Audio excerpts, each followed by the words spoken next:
नमस्कार। आप सभी का आज के सत्र में एक बार पुनः स्वागत है। हम लोग श्री माँ का आह्वान करते हुए और उनको नमन करते हुए सदा की भांति आज का यह सत्र आरंभ करते हैं।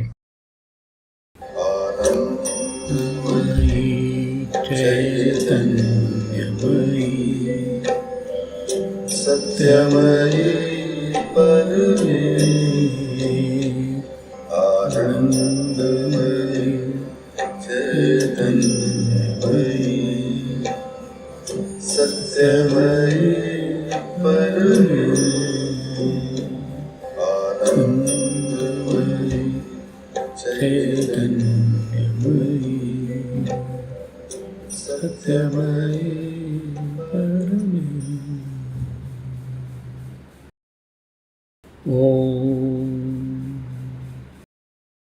सावित्री पर्व 1 सर्ग 4 द सीक्रेट नॉलेज गुह्य ज्ञान। पिछले सर्ग में हम लोगों ने देखा था कि अश्वपति की आत्मा अज्ञान से मुक्त हो चुकी है और अब वे एक देव के समान मनुष्यों के जीवन को रूपांतरित कर रहे हैं। उन्होंने अब वैश्विक शक्तियों को हस्तगत कर लिया है और उनके कर्म देवों के समान इस जगत का रूपांतरण कर रहे हैं। उनका जीवन विशाल नभ में अब एक सूर्य के समान अद्वितीय और उज्ज्वल था। आत्मा की मुक्ति के पश्चात अश्वपति को जो गुह्य ज्ञान प्राप्त होता है उसे श्री अरविंद इस सर्ग के माध्यम से हमारे समक्ष प्रकट कर रहे हैं। सर्वप्रथम हम लोग इस सर्ग के शीर्षक के विषय में कुछ चर्चा कर लेते हैं। इस सर्ग का शीर्षक है द सीक्रेट नॉलेज अर्थात गुह्य ज्ञान। परंतु इस सर्ग को आत्मज्ञान अथवा दिव्य ज्ञान भी कहा जा सकता है। यह ज्ञान मानव मन द्वारा प्राप्त नहीं किया जा सकता क्योंकि मानव मन अज्ञान का कारण है। यह ज्ञान केवल आत्मा द्वारा ही प्राप्त किया जा सकता है क्योंकि केवल आत्मा ही सत्य को देखने में समर्थ है। यह सर्ग अपने आप में एक विशेष सर्ग है। इस सर्ग की पहली विशेषता यह है कि यह सर्ग अपने आप में एक स्वतंत्र सर्ग है, अर्थात इसे महाकाव्य के शेष सभी सर्गों से अलग करके पढ़ा जा सकता है। परंतु शेष सर्गों से अलग करने पर भी इसके भाव में और इसके अर्थ में किसी भी प्रकार की कोई कमी नहीं होती है। तो यह इसकी पहली विशेषता है। और इस सर्ग की दूसरी विशेषता यह है, जो हमारे लिए महत्वपूर्ण भी है, कि यह सर्ग मानव मन के सबसे अधिक निकट है। एक सामान्य मनुष्य इसे सरलता से समझ सकता है। यदि इसमें उद्धृत ज्ञान को हम श्रद्धापूर्वक स्वीकार कर सकें तो यह सर्ग हमारे सामान्य जीवन को शीघ्र ही आध्यात्मिक जीवन में बदलने का सामर्थ्य रखता है। यह सर्ग भगवान के विषय में, जगत के उद्देश्य और जगत के भविष्य के विषय में, मानव जीवन के उद्देश्य और मानव जाति के भविष्य के विषय में महत्वपूर्ण और गुह्य तत्वों को हमारे समक्ष प्रकट कर रहा है। इस सर्ग को श्री अरविंद का उपनिषद भी कहा जा सकता है क्योंकि इसमें गुह्य आध्यात्मिक ज्ञान निहित है। इस सर्ग में जो मुख्य सत्य प्रकट किए गए हैं हम उनको पहले ले लेते हैं। यह सर्ग हमें बता रहा है कि जब सामान्य मानवीय दृष्टि से हम अपने आप को देखते हैं तो हम पाते हैं कि हम प्रकृति के पाश में गहन रूप से बंधे हुए हैं। हम मृत्यु के पाश में बद्ध हैं उससे ग्रसित हैं और एक संघर्षपूर्ण और छोटा सा जीवन व्यतीत करने के पश्चात हम जगत से सदा के लिए चले जाते हैं। यह हमारी सामान्य दृष्टि है, परंतु यह सत्य नहीं है। वस्तुतः हम विशाल और अमर हैं। हमारे अंतर में एक महान और अनश्वर आत्मा निवास करती है जो हमारा सच्चा रूप है, और हम जाने अनजाने सदा ही उसकी ओर बढ़ते रहते हैं। अर्थात मनुष्य का जीवन, चाहे उसका उसमें सहयोग रहे अथवा ना रहे, चाहे वह इसके विषय में सचेतन हो अथवा ना हो, वह सदा भगवान की ओर बढ़ता रहता है। एक और सत्य श्री अरविंद हमें बता रहे हैं कि हमारा मन अज्ञान का कारण है। यह अर्ध प्रकाशित है और इसका ज्ञान परोक्ष और आंशिक है। हम न केवल जगत और मनुष्य के जीवन के उद्देश्य के प्रति अनभिज्ञ हैं, अपितु हम जगत और मनुष्य के वैभवशाली भविष्य के प्रति भी अनभिज्ञ हैं। अर्थात हमें ना तो इस जगत और मनुष्य के जीवन का उद्देश्य पता है, ना ही हम ये जानते हैं कि यह जगत और मनुष्य किस भविष्य की ओर बढ़ रहे हैं। हमें जगत और मनुष्य के जीवन के सत्य को जानने के लिए आध्यात्मिक दृष्टि की आवश्यकता है।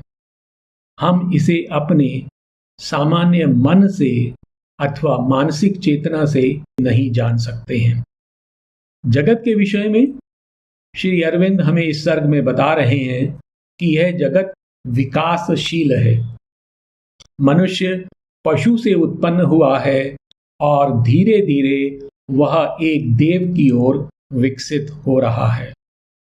यह जगत पुरुष और प्रकृति के मध्य एक खेल है।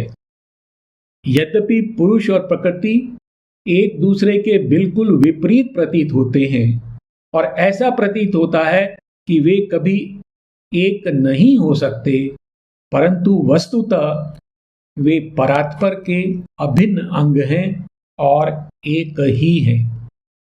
अर्थात पुरुष और प्रकृति को कभी भी अलग नहीं किया जा सकता है।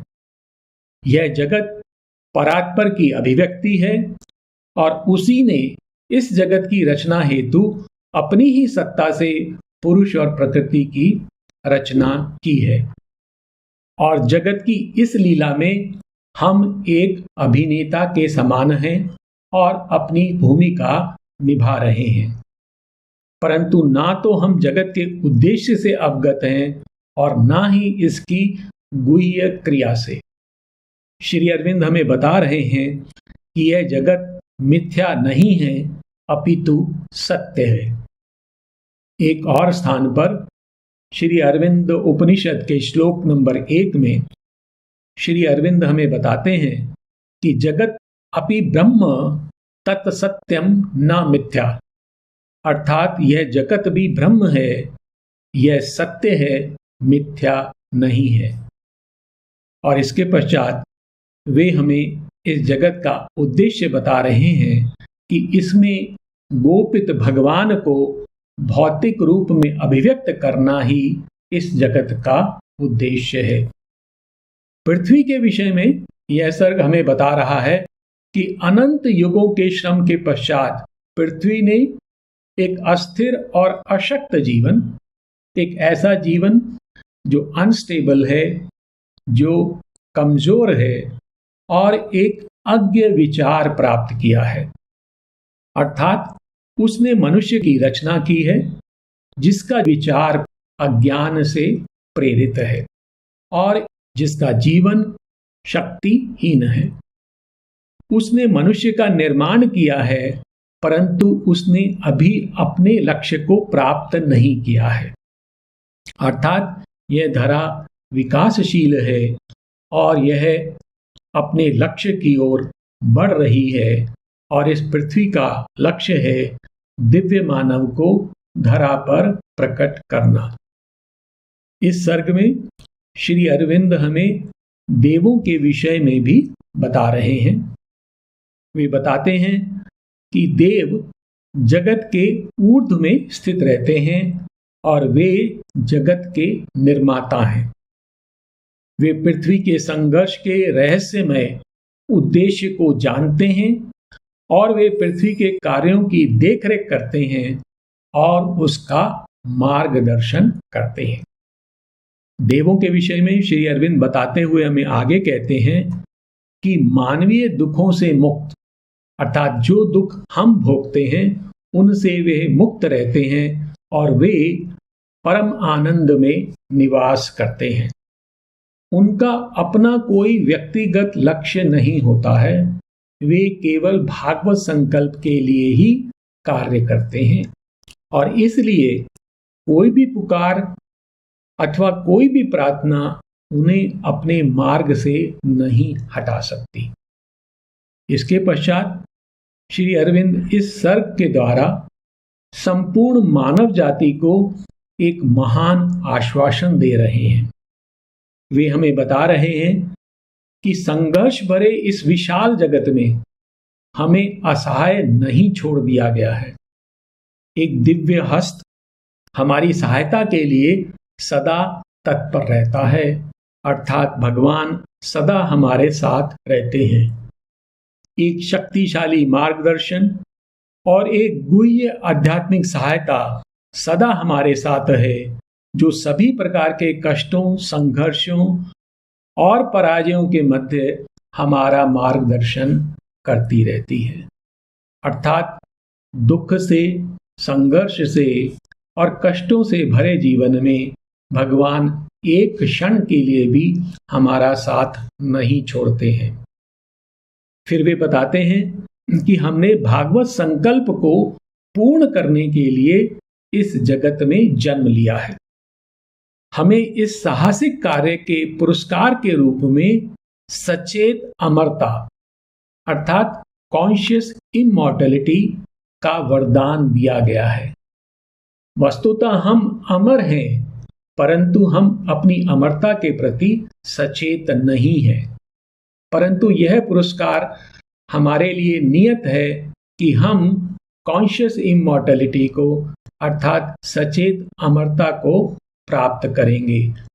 अर्थात इस देह में रहते हुए हम यह अनुभव करेंगे कि हम अमर हैं और स्वयं भगवान इस वरदान को, इस दीप्तिमान भाग्य को हमारे संघर्षमय सहस्रों जन्मों की श्रृंखला के मध्य हमारे लिए सुरक्षित रखते हैं।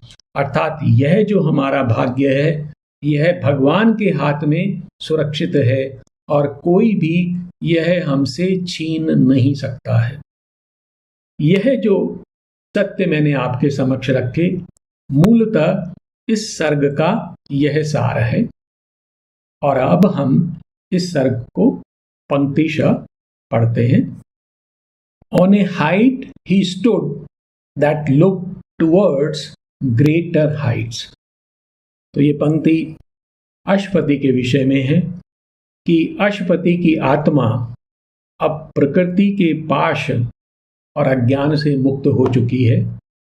उन्होंने अपनी आध्यात्मिक यात्रा में एक महत्वपूर्ण चरण प्राप्त कर लिया है। अश्वपति अब एक उच्च शिखर पर खड़े हैं, परंतु उनकी यह यात्रा यहाँ समाप्त नहीं हो जाती। उन्हें अभी और ऊंचे शिखरों पर आरोहण करना है।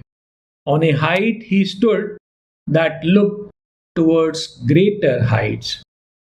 इन पंक्तियों में श्री अरविंद हमें बता रहे हैं कि अनंत की ओर जब हम बढ़ते हैं तो जो हमारी आरंभिक यात्रा होती है वह उषा की जो भव्य छटाएं होती हैं उसके समान हमारे समक्ष आती हैं। परंतु अभी जिस स्थिति में अश्वपति हैं, अभी एक भव्य सूर्य का उदय होना शेष है। Our early approaches to the infinite are sunrise splendors on a marvelous verge, while lingers yet unseen the glorious sun। अर्थात अनंत की ओर बढ़ते हुए जो हमारे आरंभिक चरण हैं वो अद्भुत क्षितिज पर उषा की भव्य छटाओं के समान है, जबकि एक भव्य सूर्य जो अभी दिखाई नहीं दे रहा वह प्रतीक्षा में है। Our early approaches to the infinite are sunrise splendors on a marvelous verge, while lingers yet unseen the glorious sun. What now we see is a shadow of what must come. हम जो अभी देख रहे हैं वह आने वाली जो भव्यता है, जो ग्लोरियस सन है, उसकी छाया मात्र है। अशुपति ने कौन सी स्थिति प्राप्त की है? अशुपति की आत्मा मुक्त हो गई है। वो आत्म आकाश में विचरण करने में सक्षम है। उनकी आत्मा के ऊपर जो देह का और जो मन का आवरण है, जो उसको अज्ञता प्रदान करता है, जो उसको रोकता है, वह भी समाप्त हो गया है। और ऐसी स्थिति में जहां अशुपति खड़े हैं, वो कह रहे हैं, now we see is a shadow of what must come. अर्थात यहां से भी जो उनको दिखाई दे रहा है वह केवल उषा की भव्य भंगिमाएं हैं और अभी एक दीप्तिमान सूर्य प्रकट होना शेष है। What now we see is a shadow of what must come. पृथ्वी के विषय में वो एक सत्य हमें बता रहे हैं कि जो पृथ्वी की दृष्टि है वो ऊर्ध्व की ओर केंद्रित है। अर्थात हमारी जो पृथ्वी है वो आशापूर्ण आकाश में देख रही है, क्योंकि वह अपनी स्थिति से संतुष्ट नहीं है। वो उस स्वर्ग को पाना चाहती है जिसका कुछ संकेत उसके हृदय में विद्यमान है। और यह जो पृथ्वी की दृष्टि है वह मनुष्य के महान आरोहण की एक भूमिका मात्र है। अर्थात अभी जो कुछ भी हो रहा है वह एक भूमिका मात्र है। अभी भव्यता को, स्वर्णिम दिव्यता को प्रकट होना शेष है। The Earth's uplook to a remote unknown is a preface only of the epic climb of human soul from its flat earthly state to the discovery of a greater self and the far gleam of an eternal light. अर्थात यह जो हमारी पृथ्वी है जो सुदूर ऊर्ध्व में किसी अज्ञेय की ओर देख रही है, वह एक भूमिका मात्र है। Is a preface only of the epic climb of human soul. वो मनुष्य की आत्मा के महान आरोहण की भूमिका मात्र है। और मनुष्य कहाँ जा रहा है? Of human soul from its flat earthly state. तो अभी उसकी स्थिति कैसी है? वह एक सामान्य पार्थिव अवस्था में है और वहां से आरंभ कर to the discovery of a greater self, वो अपनी एक महत्तर आत्मसत्ता की खोज कर रहा है। And the far gleam of an eternal light, और एक शाश्वत प्रकाश की चमक जो अभी बहुत दूर है, उसकी ओर जो उसकी महान यात्रा है, उसकी यह भूमिका मात्र है। The earth's uplook to a remote unknown is a preface only of the epic climb of human soul from its flat earthly state to the discovery of a greater self and the far gleam of an eternal light. जगत के विषय में एक सत्य प्रकट करते हुए श्री अरविंद हमें बता रहे हैं कि यह जगत विकासशील है। यहाँ पर प्राण ने और मन ने अपने स्वप्नों की रचना की है परंतु इस जगत में एक दिव्य शक्ति गोपित है जो भगवान को धरा पर अभिव्यक्त करने का प्रयास कर रही है। तो एक बार पुनः वे बता रहे हैं कि यह जो जगत है वह विकासशील है और इसने अभी अपनी भव्यता को प्राप्त नहीं किया है। This world is a beginning and a base. This world is a beginning and a base where life and mind erect their structured dreams. तो यह जगत एक आरंभ है और आधार भी है, क्योंकि यहीं पर सभी रचना होनी है। This world is a beginning and a base where life and mind erect their structured dreams. तो यहाँ पर प्राण और मन ने अपने स्वप्नों के अनुरूप भवन की रचना की है। An unborn power must build reality.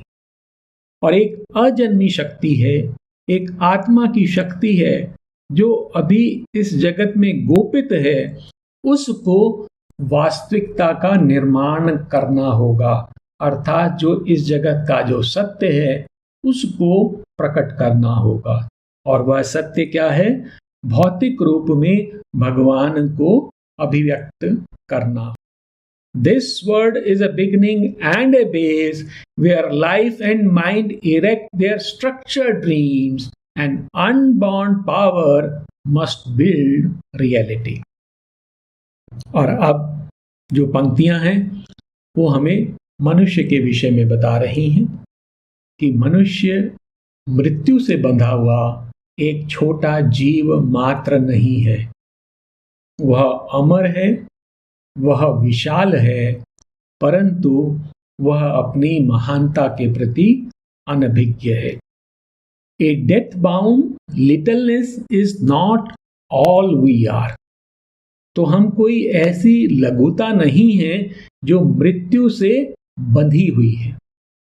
A death bound littleness is not all we are, immortal our forgotten vastnesses await discovery in our summit self.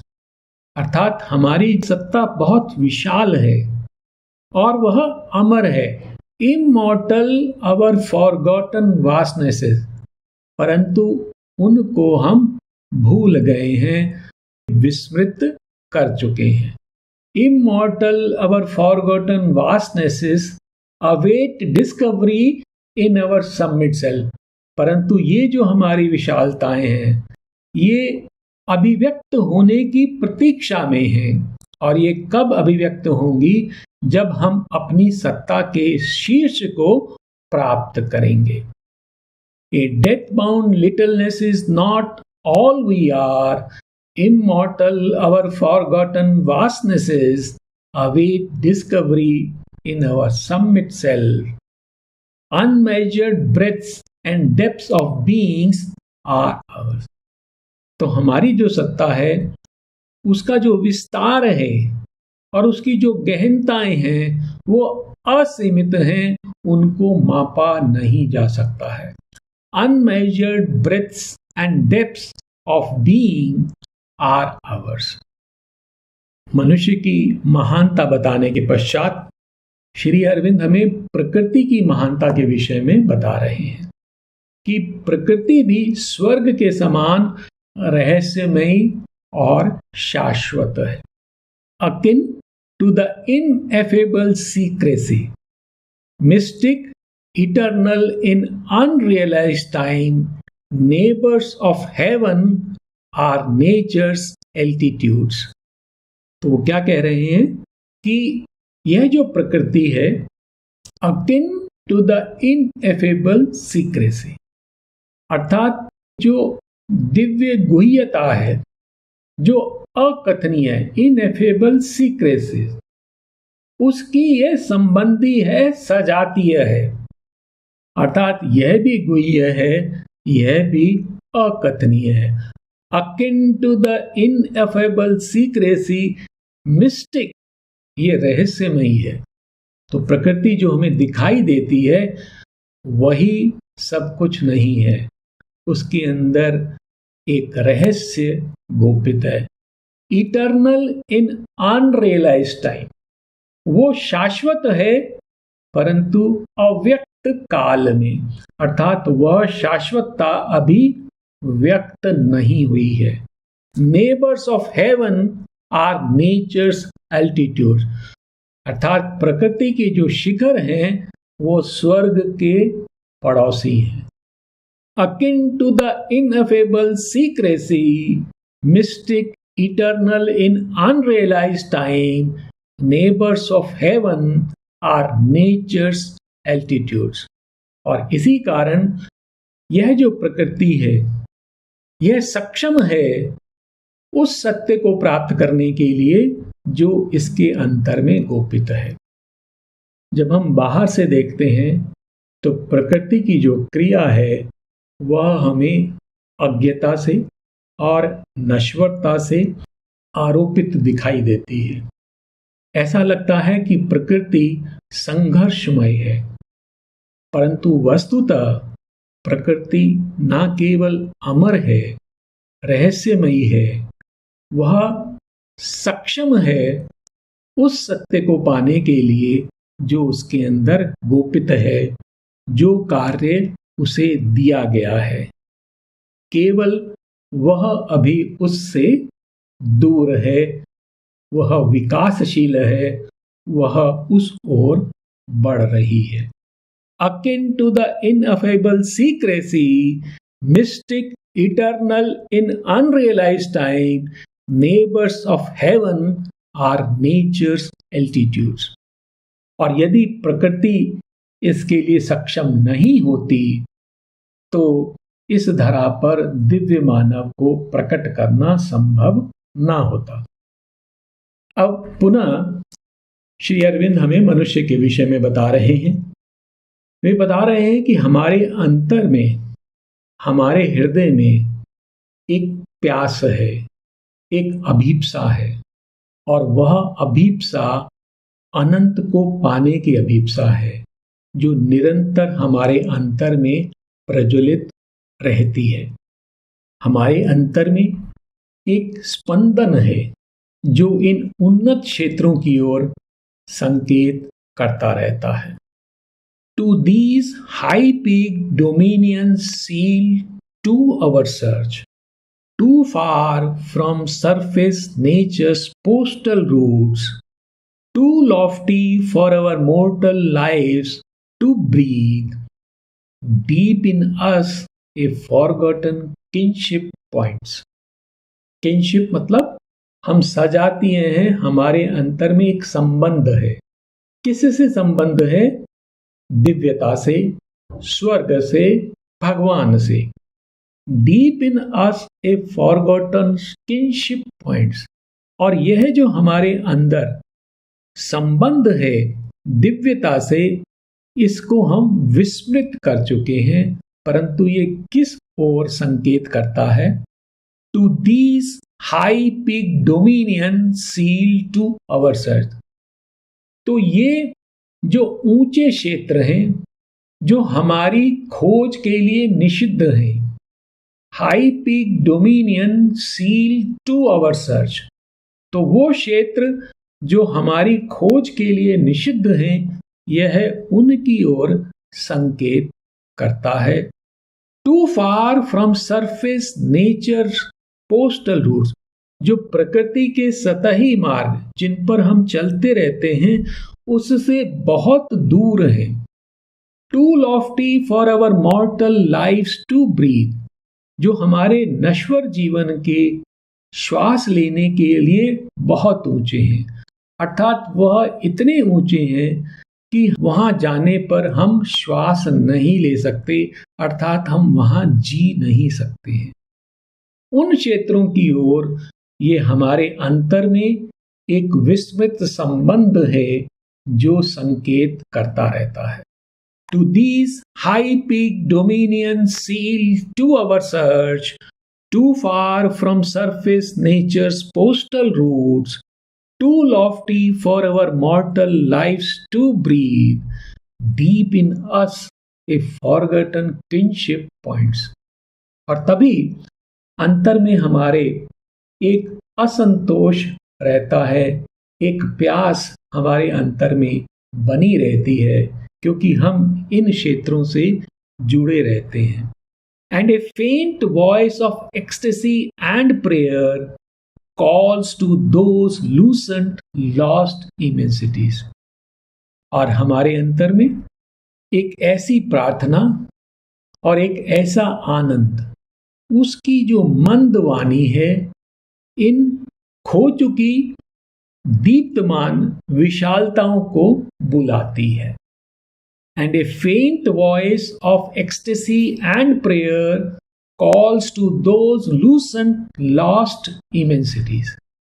तो हमारे अंतर में एक प्रार्थना उठती है जो इन ऊंचाइयों को, विशालताओं को, जो हम विस्मित कर चुके हैं, जो दीप्तमान है, उनको पुकारती है।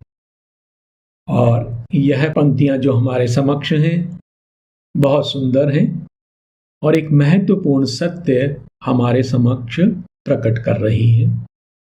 ये पंक्तियां हमें बता रही हैं कि जब हम पार्थिव चेतना में सोए रहते हैं, हमारा जो अभी का जीवन है वो लगभग निद्रा में रहता है।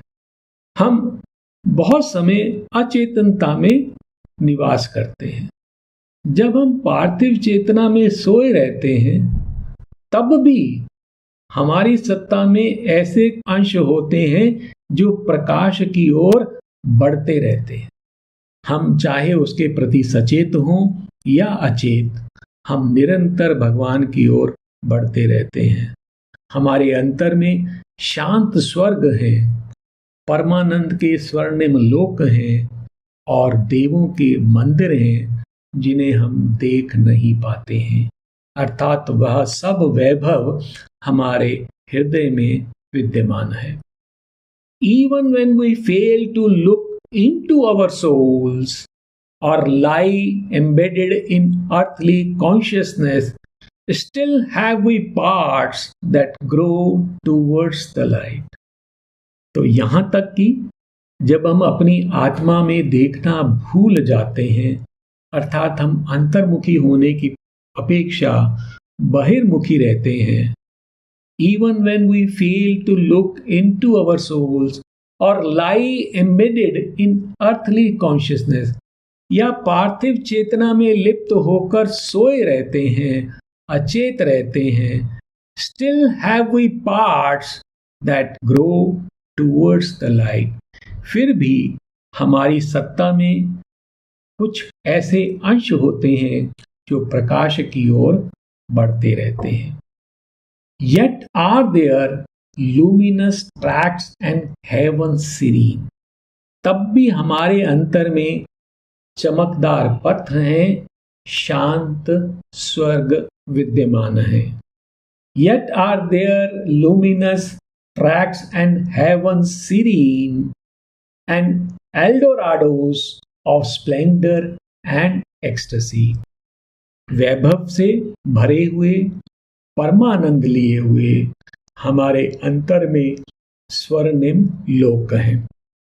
एल्डोराडो का अर्थ होता है साउथ अमेरिका में एक ऐसा शहर जो किदवंती के रूप में है, जहां पर बहुत धन है। और जो स्पेनिश एक्सप्लोरर थे 16th सेंचुरी में, वो वहां पर जाके उसको खोजने का प्रयास करते हैं। तो वही शब्द यहाँ पर श्री अरविंद ने प्रयोग किया है कि ये जो स्वर्णिम क्षेत्र है वह हमारे अंतर में ही है। And temples to the godhead none can see, और अंतर गोपित देव जिसे कोई नहीं देख सकता है, उसको समर्पित मंदिर हमारे अंतर में होते हैं। Yet are there luminous tracts and heavens serene and Eldorados of splendor and ecstasy and temples to the Godhead none can see. और अब श्री अरविंद हमें बता रहे हैं कि कभी कभी ऐसा होता है कि हमारी दृष्टि अंदर की ओर मुड़ती है हमारी आंखों से अज्ञता का पर्दा हट जाता है और मुक्ति का एक छोटा सा मार्ग खुल जाता है। और तब क्या होता है कि हम अपना यह संकुचित शुद्र जीवन, छोटा सा बंधा हुआ जीवन छोड़कर अपनी आगे की यात्रा में निकल जाते हैं। A shapeless memory lingers in a still. तो हमारे अंतर में एक ऐसी स्मृति जिसका कोई आकार नहीं है, अर्थात जो रूप नहीं लिए हुए है, वह बनी रहती है। A shapeless memory lingers in a still and sometimes when our sight is turned within, Earth's ignorant veil is lifted from our eyes। और कभी कभी जब हमारी दृष्टि भीतर की ओर मुड़ती है तो हमारी आंखों से पार्थिव अज्ञता का आवरण हट जाता है। अशुपति की स्थिति क्या है?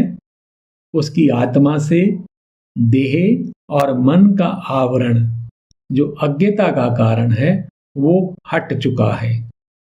और हमारे साथ क्या होता है कि कभी कभी जब हमारी दृष्टि भीतर की ओर मुड़ती है तो हमारी आंखों से पार्थिव अज्ञता का आवरण हट जाता है। And sometimes when our sight is turned within, earth's ignorant veil is lifted from our eyes, there is a short miraculous escape। और तब एक छोटा सा चमत्कारी मार्ग, मुक्ति का मार्ग खुल जाता है। This narrow fringe of clamped experience। और जब यह मार्ग खुलता है तो हम एक नए क्षेत्र में प्रवेश कर जाते हैं। और पीछे क्या छूट जाता है? This narrow fringe of clamped experience। तो यह जो अनुभव है हमारा, जो कि बंधा हुआ है, सीमित है, उसकी पतली सी झालर, अर्थात वो बहुत छोटा उसका क्षेत्र है। We leave behind mated to us as life, जो हमें जीवन के रूप में मिला है। अर्थात हमारा जीवन कैसा है? वह ऐसे अनुभवों से बना है जो कि जकड़े हुए हैं, बंदी हैं, और जो बहुत नैरो हैं, संकीर्ण हैं, पतले हैं, वो पीछे छूट जाते हैं। तो हमारा यह जो जीवन, जो सीमित जीवन है, वो पीछे छूट जाता है। Our little walks, our insufficient reach. और हमारी ये जो छोटी मोटी चहलकदमी है इस धरा पर, हमारी जो अपूर्ण यात्राएं हैं, वो सब पीछे रह जाती हैं। This narrow fringe of clamped experience we leave behind mated to us as life, our little walks, our insufficient reach। और तब जब हमारी आत्मा एक मुक्ति के मार्ग से इस जीवन को छोड़कर आगे बढ़ती है, तो हमारी आत्माएं महान एकाकी घड़ियों में आत्म आकाश के शांत विस्तारों में विचरण करती हैं। अर्थात हमारी आत्मा इस संकीर्ण जीवन से निकलकर आत्मा के विशाल आकाश में, शांत विस्तार में विचरण करने लगती है। Our souls can visit in great lonely hours। अर्थात जब हम अंदर की ओर मुड़ते हैं तो महान एकाकी घड़ियों में, कुछ ऐसी घड़ियां जो कि विशेष हैं, महान हैं, जिसमें हम आत्म आकाश में प्रवेश करते हैं, लोनली हैं, अकेले हम वहां पर जाते हैं। Our souls can visit in great lonely hours still regions of imperishable light। तो हम कौन से क्षेत्रों में जाते हैं? जो कि अविनाशी प्रकाश के शांत क्षेत्र हैं। All seeing eagle peaks of silent power. और एक नीरव पराशक्ति के ऐसे शिखर, ईगल पीक्स, जो बहुत ऊंचे हैं, सर्वद्रष्टा, क्योंकि वह ऊंचे हैं तो वह सब कुछ देख सकते हैं। तो ऐसे शिखरों पर हम जाते हैं and moon flame oceans of swift fathomless bliss। और हम अथाह आनंद के महासागरों में विचरण करते हैं, एंड काम इमेंसिटीज ऑफ स्पिरिट स्पेस, और आत्म आकाश के शांत विस्तारों में विचरण करते हैं। अर्थात कभी कभी जब हम अंदर की ओर मुड़ते हैं तो कुछ ऐसे क्षण आते हैं जब हमारी आत्माएं इस संकीर्ण जीवन को छोड़कर आत्म आकाश के विस्तार में प्रवेश कर जाती हैं। Our souls can visit in great lonely hours still regions of imperishable light, all seeing eagle peaks of silent power and moon flame oceans of swift fathomless bliss and calm immensities of spirit space। और फिर ये पंक्तियां हैं, एक बार पुनः बहुत सुंदर पंक्तियां हैं कि किस प्रकार से कभी कभी भगवान स्वयं को प्रकट करने के लिए किसी मनुष्य को चुन लेते हैं। जैसा कि हमने पहले पढ़ा था कि हमारी इस यात्रा में भगवान हर पग पर हमारे साथ रहते हैं। हमारे हर संघर्ष में, हमारे हर प्रयास में, हमारे हर दुख में, हर कष्ट में, हमारी हर उड़ान में वो हमारे साथ रहते हैं। और कभी कभी ऐसा होता है कि वह हमें चुन लेते हैं, और तब क्या होता है, हमारा अहंकार समाप्त हो जाता है और हम प्रकृति और भगवान के साथ एक हो जाते हैं। तो कभी कभी किसी मनुष्य पर भगवान की ऐसी कृपा भी हो जाती है। In the unfolding process of the self, sometimes the inexpressible mystery elects a human vessel of descent। तो कभी कभी वह अकथनीय परम रहस्य अपने को प्रकट करने की प्रक्रिया में किसी मनुष्य को अवतरण के लिए चुन लेता है। In the unfolding process of the self, sometimes the inexpressible mystery elects a human vessel of descent। और तब क्या होता है, एक दिव्य श्वास नीचे आती है, अर्थात दिव्य शक्ति नीचे आती है, एक उपस्थिति उस मनुष्य में प्रकट होती है और उस मनुष्य की सत्ता नीरव हो जाती है। A breath comes down from a supernal air। Divya परिवेश से एक श्वास, एक शक्ति नीचे आती है। A presence is born। अंतर में एक उपस्थिति प्रकट होती है। एक गाइडिंग लाइट अवेक्स, और उसके अंतर में एक ऐसी ज्योति जो मार्गदर्शक ज्योति है वह प्रज्वलित होती है। A stillness falls upon the instruments, और उसके अंगों में शांति स्थापित हो जाती है। A breath comes down from a supernal air, a presence is born, a guiding light awakes, a stillness falls upon the instruments। तब क्या होता है कि वह जो भाग्यशाली मनुष्य है उसकी देह में शाश्वत शांति स्थापित हो जाती है। Fixed motionless like a marble monument, stone calm, the body is a pedestal supporting a figure of eternal peace. तो उसकी देह कैसे हो जाती है, वो एक संगमरमर के स्मारक के समान अचल और स्थिर हो जाती है, और supporting a figure of eternal piece, जो शाश्वत शांति को धारण करती है। इसका अर्थ यह नहीं है कि उसकी जो देह है वो पत्थर बन जाती है।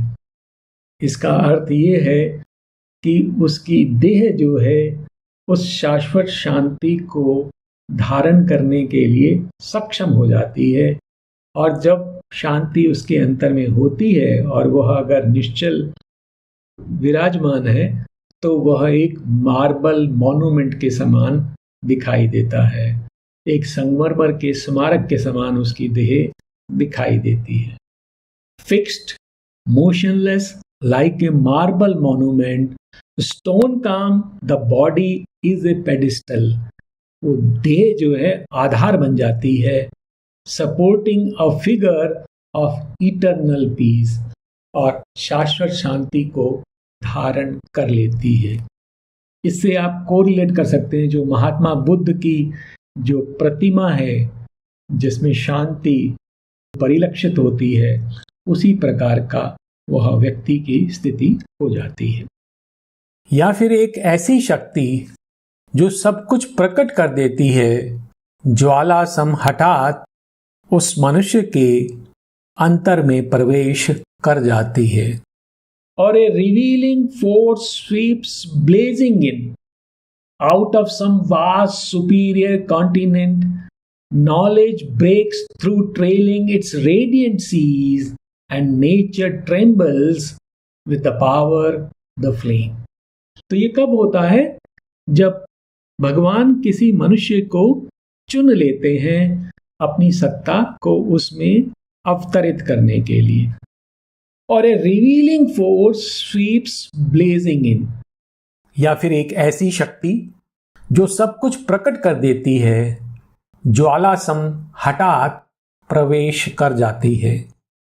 और out of some vast superior continent knowledge breaks through trailing its radiant seas, और किसी विशाल श्रेष्ठ महाद्वीप से ज्ञान अपने पीछे दीप्तिमान समुद्रों को लिए प्रकट हो जाता है। तो ऐसे समुद्र सागर जो दीप्तमान है वो ज्ञान अपने साथ लिए हुए वहां प्रकट हो जाता है। And nature trembles with the power the flame, और जो प्रकृति है शक्ति और ज्वाला से कांप उठती है। अर्थात जब ऐसा डिसेंट होता है तब मनुष्य एक बार को कांप जाता है। और a revealing force sweeps blazing in out of some vast superior continent, knowledge breaks through trailing its radiant seas and nature trembles with the power the flame। और कभी कभी ऐसा होता है कि एक महतर व्यक्तित्व हमको अधिकृत कर लेता है। A greater personality sometimes possesses us, yet we know is ours। तो कोई एक ऐसा महतर व्यक्तित्व जिसे हम जानते हैं कि हमारा है, हमें अधिकृत कर लेता है। अर्थात एक ऐसा व्यक्तित्व जो हमारा भविष्य का सूचक है, वह जो दिव्य है वह हमें अधिकृत कर लेता है। और we adore the master of our souls, या फिर हम अपनी आत्माओं के स्वामी की पूजा करते हैं, अर्थात भगवान की पूजा करते हैं। अर्थात हम अपने अंदर में उस भगवान को देखते हैं। A greater personality sometimes possesses us, which yet we know is ours, or we adore the master of our souls। और तब क्या होता है? हमारा अहंकार समाप्त हो जाता है और हम प्रकृति और भगवान के साथ एक हो जाते हैं। Then the small bodily ego thins and falls। तब हमारा यह अहंकार जो देह पर आधारित है, शूद्र है, वह क्षीण हो जाता है और हमसे अलग हो जाता है।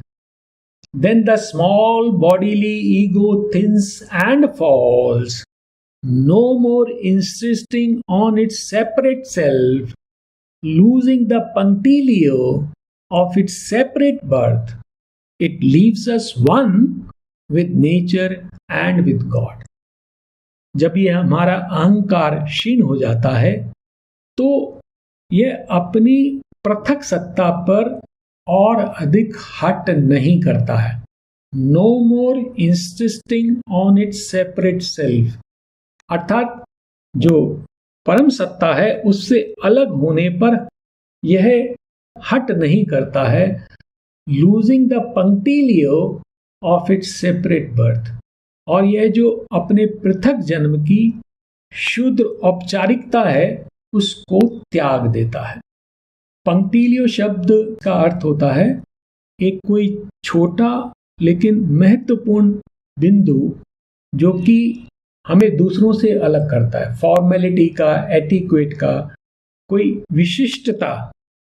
यह जो हमारा अहंकार है, अलग से जो जन्म चाहता है, सेपरेट बर्थ, उसकी जो औपचारिकता है या उसकी जो विशिष्टता है उसको छोड़ देता है। It leaves us one with nature and with God, और तब हमारी जो सत्ता है वो प्रकृति और भगवान के साथ एक हो जाती है।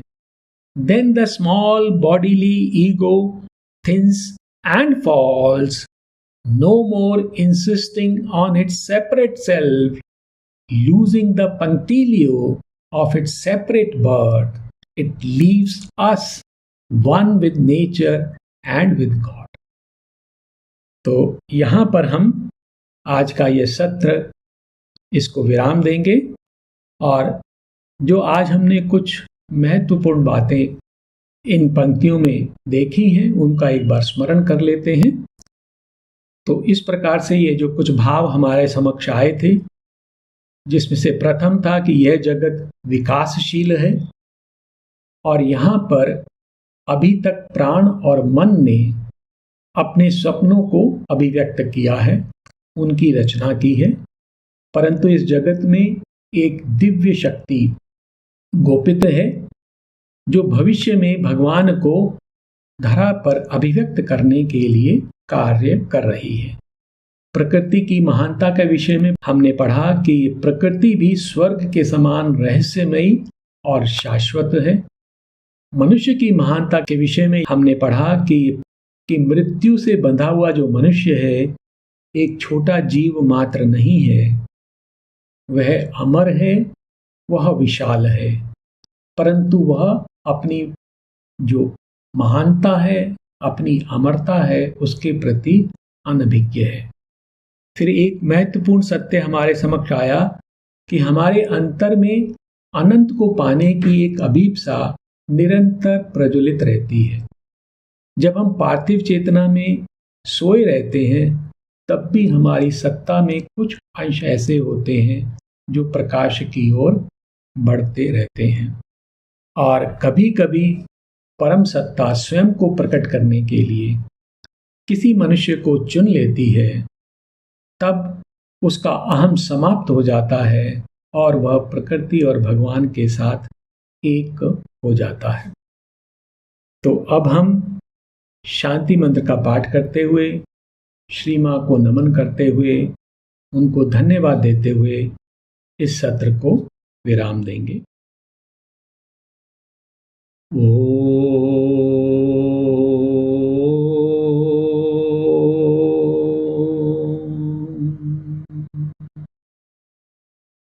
शांति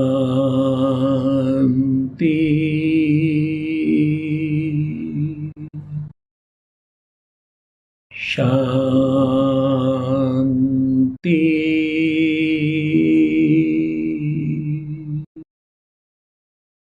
शांति।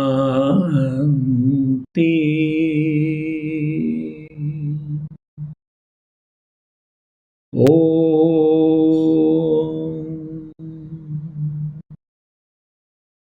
नमस्कार, धन्यवाद।